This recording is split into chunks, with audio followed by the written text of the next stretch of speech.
CM Vijay. CM Vijay. Rajinikanth గారు ఎందుకు పొలిటికల్గా టర్న్ అవ్వలేదు, విజయ్ టర్న్ అయ్యి సీఎం అయిపోయాడు. పొత్తులోకి పెడతారా అని అడిగినప్పుడు కూడా నేను అలాంటి ప్రయత్నాలు ఏమీ చేయటం లేదు. అర్థం ఏంటంటే తమిళ రాజకీయాలు వేరు, తెలుగు రాజకీయాలు వేరు అనేది క్లియర్గా పెద్ద డివైడర్ లైన్ అయితే కనపడదు. రజనీకాంత్ పార్టీ పెట్టడానికి ఉత్సాహం లేదు, కానీ తను మహారాష్ట్ర, అది ఆల్రెడీ ప్రపంచానికి తెలుసు. భరద్వాజ గారు, టీవీకే విజయ్, విజయకేతనం, CM Vijay. CM Vijay. Yes. అయితే ఇక్కడ ఒక ఆసక్తికరమైన చర్చ నడుస్తుంది. రజనీకాంత్ గారు ఎందుకు పొలిటికల్గా టర్న్ అవ్వలేదు, విజయ్ టర్న్ అయ్యి సీఎం అయిపోయాడు అనేది ఒక టాపిక్ రన్ అవుతుంది. విజయ్ జర్నీ ఎలా చూడాలనుకుంటారు? అంటే తనదైన పద్ధతులు తన ప్రయాణం నడిచింది. అంటే ఎక్కడ ఏ ఇన్ఫ్లుయెన్స్కి గురి అయినట్టుగా కూడా కనిపించలేదు. పర్సనల్ అటాక్స్ జరిగినప్పుడు కూడా అతని రియాక్షన్ని జనాలు గమనించారు. ఒకటే మాట అన్నాడు, నా ఇంటి సమస్యలు నేను చూసుకోగలను, అవి నా చేయి దాటిపోలేదు, కాబట్టి ఆ గొడవతో మీకు సంబంధం లేదు. ఓకే, కానీ నేను ఓపెన్గా మీకోసం వచ్చాను. మీ గొడవలు ఏవైనా ఉంటే చెప్పండి, మీ ఇంటి గొడవలు కాదు, మీకు ఉన్నటువంటి సామాజిక సమస్యలు చెప్తే వాటిని పరిష్కరించడం కోసం నేను వచ్చాను, ఇప్పుడు మాట్లాడుకుందాం అన్నాడు. ఏది ఆయన వైఫ్ గురించి, ఆవిడ డివోర్స్ గురించి బయట ప్రచారం జరుగుతున్న టైంలో బీజేపీ తమిళనాడు రాష్ట్ర అధ్యక్షుడు మైకుల ముందుకు వచ్చి, విజయ్ జనంలోకి ఎలా వస్తాడండి, ఆయన్ని త్రిష వదలాలి కదా అన్నాడు. అంత దారుణమైన ప్రకటనలు వచ్చిన సందర్భంగా ఆయన రియాక్షన్ ఇది. అలా ప్రతిదీ చాలా ప్రాపర్గా హ్యాండిల్ చేసుకుంటూ వెళ్ళాడు. అలాగే ఎన్నికలకి ముందు పొత్తులోకి పెడతారా అని అడిగినప్పుడు కూడా నేను అలాంటి ప్రయత్నాలు ఏమీ చేయటం లేదు. ఎవరైనా నా దగ్గరికి వస్తే మాట్లాడటానికి నేను సుముఖుణ్ణే, కానీ నా అంతటా నేనుగా ఎవరితోనూ కలిసి వెళ్ళాలని అనుకోవడం లేదు. ఓకే, ఈ ఎన్నికలు నేను నా పద్ధతిలో నేను నిర్వహించుకుందామని అనుకుంటున్నాను అన్నాడు. అభ్యర్థుల్ని ఎలా ఎంపిక చేస్తారు, ఇలాంటి రకరకాల ప్రశ్నలు సంధించారు ఆయన మీద. ప్రతిదానికి నాకు ఒక పద్ధతి ఉంది, నేను ఆ పద్ధతిలో పెడతాను అన్నాడు తప్ప ఎక్కడ నేను నా పద్ధతి నుంచి డీవియేట్ అవుతాను, ఎవరినో సలహా అడుగుతాను, ఇలాంటి గొడవలు లేవు అక్కడ. అందుకని స్ట్రైట్గా జనంతో మాట్లాడుతూ ఉన్నాడు, ఇంటరాక్ట్ అవుతూ ఉన్నాడు అతను. ఇది కలిసి వచ్చిన అంశం. ఓకే, ఇవన్నీ కలిసి అతని మీద ఒక నమ్మకాన్ని కలిగించినాయి. ఇన్ని దాడులు వాంటెడ్గా జరుగుతున్నాయి, కనీసం విజయ్ పాటలు టీవీలో ప్రసారం కానివ్వలేదు, అది కూడా జనం గమనించారు. అవునా? దాంతో పాటు ఆయన సినిమా అయిపోయింది జననాయకన్, అది జనం గమనించారు.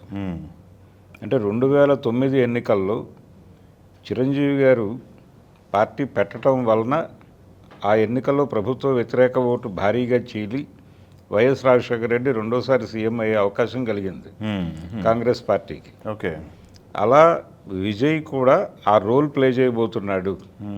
ప్రభుత్వ వ్యతిరేక ఓట్ బ్యాంక్ను బలంగా చీల్చేసి అది సాలిడ్గా ఏడీఎంకేకో మరొకరికో వెళ్లకుండా చేసి మళ్ళీ డిఎంకే గెలుపుకు సహకరించే అవకాశం ఉంది అని కూడా అంచనాలు కట్టారు. ఓకే, ఈ కడుతున్న సందర్భంలో ఇవన్నీ విజయ్ దగ్గరికి వెళ్ళినప్పుడు తను ఒక మాట అన్నాడు, నేను భారతీయ జనతా పార్టీకి, అంటే కేంద్రంలో అధికారంలో ఉన్న పార్టీకి, రాష్ట్రంలో అధికారంలో ఉన్న డిఎంకేకి సమాన దూరంగా ఉందామనుకుంటున్నాను, వీళ్ళిద్దరితోనూ నాకు ఏ సంబంధాలు లేవు, వద్దని కూడా అనుకుంటున్నాను అన్నాడు.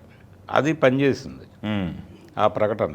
ఓకే, ఇలా నేను ఎవరి చేతుల్లోనూ కత్తిని కాను, నేను బీజేపీ చేతుల్లోనూ కత్తిని గాను, డిఎంకే చేతిలోనూ కత్తిని గాను, నేను నాకే కత్తి అనే పద్ధతిలో తను చెప్పుకునే ప్రయత్నం చేశాడు. రెండోది, అతను ప్రజల ముందు ప్రదర్శించిన వినయము ఇవన్నీ కూడా వర్కౌట్ అయినాయి. ఓకే, ఫలితము ఇందాక మీరు చెప్పారు కొన్ని సంఘటనలు టార్గెట్ చేశారు, కార్నర్ చేశారు విజయన్ అని చెప్పేసి, అదేమైనా సింపతిగా గెయిన్ అయ్యే అవకాశం ఉందంటారా ఓటర్స్లో? సింపతి కంటే కూడా ఇతను తన కాళ్ళ మీద తను నిలబడుతున్నాడు అనే ఇంప్రెషన్, ఓకే. ఆ ఇంప్రెషనే బలాన్ని ఇచ్చింది అతను. ఓకే. అతని మీద మొదటి దాడి జరిగింది అతను క్రైస్తవుడు అని. మ్మ్. జోసెఫ్ విజయ్ అతను మ్మ్.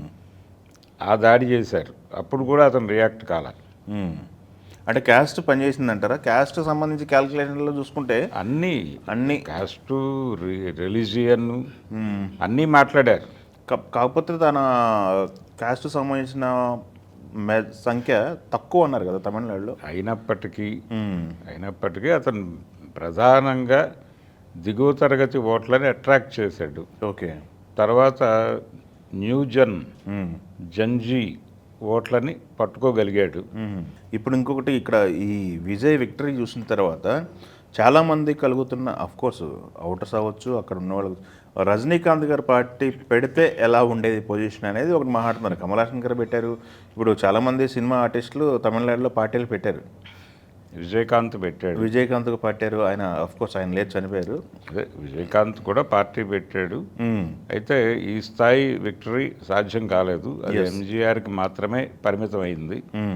ఎంజీఆర్ తర్వాత పార్టీ పెట్టిన కమల్ హాసన్ కానీ, కమల్ హాసన్ కంటే ముందు పార్టీ పెట్టిన విజయకాంత్ కూడా తక్కువ సీట్లతోనే ఉన్నాడు. అయితే ఒక దశలో ఆయన ఒక ఎన్నికలో కింగ్ మేకర్గా ఉపయోగపడ్డాడు.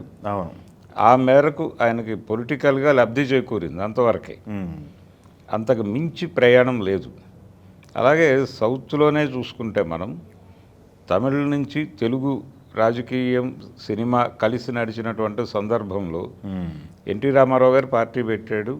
ఆయన ఇమ్మీడియట్గా అదే ఎన్నికలో 9 నెలల్లో పార్టీ పెట్టి గెలిచాడు.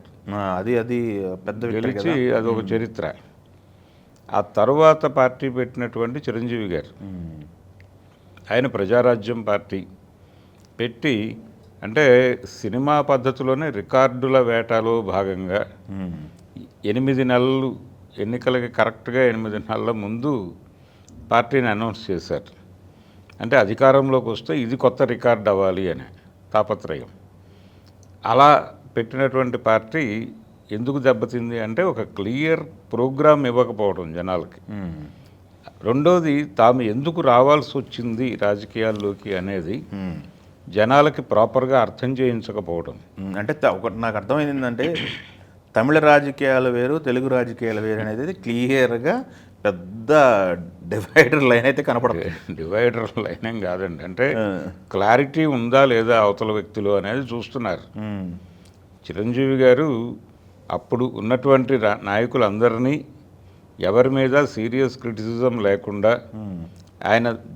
ఆయన స్టైల్ ఒకటి ఉంటుంది, ఎవరిని నొప్పించక, తాను నవ్వక వెళ్ళేవాడు ధన్యుడు సుమతి అన్నట్టుగా ఉంటుంది ఆయన వ్యవహార శైలి. అది రాజకీయాల్లో కుదరదు. ఒక క్లియర్ ప్రోగ్రాం చెప్పేసి ఆ ప్రోగ్రాం మీద ధాటీగా అవతల వాళ్ళని విమర్శించి తాను రంగంలోకి వచ్చేసి ఎమర్జ్ అయిపోవాలి. ఇది ఇక్కడ జరిగింది లోపం. అక్కడ ఆ జరిగిన లోపం అలా కొనసాగింది. ఆ టైంలో పవన్ కళ్యాణ్ వచ్చి కొంత దాన్ని వేగం చేసే ప్రయత్నం చేశాడు. నిజానికి అప్పటి వరకు చాలా పాజిటివ్ టోన్లో నడిచింది. అది ఏదో ఇంటలెక్చువల్ వ్యవహారంలాగా నడిచింది ప్రజారాజ్యం. అలా కాకుండా దానికి ఒక మాస్ అప్పీల్ తీసుకొచ్చిన వాడు పవన్ కళ్యాణ్. తిరిగి పవన్ కళ్యాణ్ పార్టీ పెట్టినప్పుడు మళ్ళీ తాను ఇంటలెక్చువల్గా మారిపోయాడు. ఇప్పుడు రజనీకాంత్ గారి పరిస్థితి, రజనీకాంత్ పార్టీ పెట్టడానికి ఉత్సాహం లేదు, కానీ ఆయన ఉత్సాహపరిచారు. ఎవరు, ఆయనతో ఉండేటువంటి సత్యనారాయణ గారు ఉత్సాహపరిచాడు ఆయన్ని. ఓకే. ఉత్సాహపరిచి మనం పార్టీ పెడితే ఏం కాదు, గెలిచేస్తున్నాం అంటే. సినిమా ఇండస్ట్రీలో ఎంజీఆర్ తర్వాత ఆ స్టార్డమ్ వచ్చింది రజనీకాంత్కి. సో ఈజీగానే మనం టార్గెట్ రీచ్ అయిపోవచ్చు అన్నారు. కానీ ఈయన డౌట్లు ఈయనకు ఉన్నాయి.